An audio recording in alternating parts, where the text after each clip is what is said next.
You're watching Mirror 7 News. Stay informed, stay ahead for more news.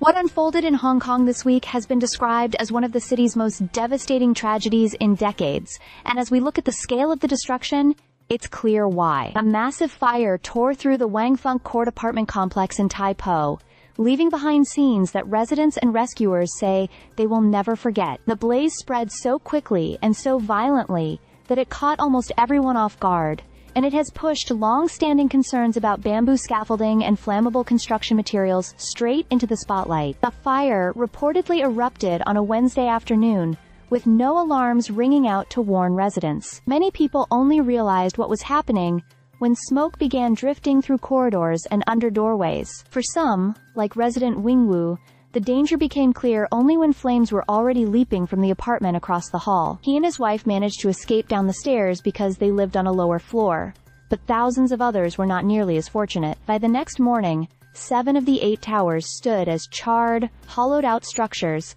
with flames still burning deep inside 3 of them. At least 55 people were confirmed dead, and hundreds more remained missing. Officials and rescue teams have said openly that the toll is likely to rise as recovery continues.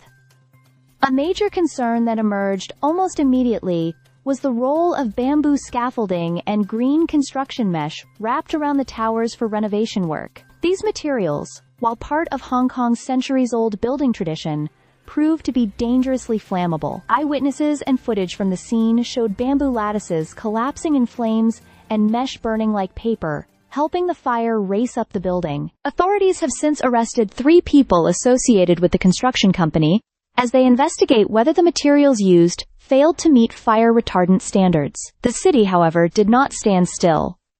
Crowds gathered in the streets, not only to witness the unfolding disaster, but also to help. Volunteers arrived with food, water, and supplies. Schools, churches, and community centers opened their doors as temporary shelters. These spaces quickly filled with donated clothing and essentials for the roughly 600 residents affected. Among the displaced were elderly residents who could barely process what had happened. Many wandered outside the evacuation centers in shock, some waiting for news about missing neighbors and loved ones. One elderly man, Sim McGee, broke down as he explained that his home was lost, and many neighbors were still unaccounted for. Yet amidst the heartbreak, there were rare moments of hope, including the dramatic rescue of an elderly resident found alive on the 31st floor. The incident has triggered intense debate about construction safety in Hong Kong. While bamboo scaffolding remains widely used and deeply rooted in the city's identity, questions are now being asked about whether modernization and fire safety have fallen dangerously behind. Authorities have promised investigations, stricter checks, and accountability. But for thousands of residents now homeless, the answers cannot come soon enough. Stay subscribed for more videos.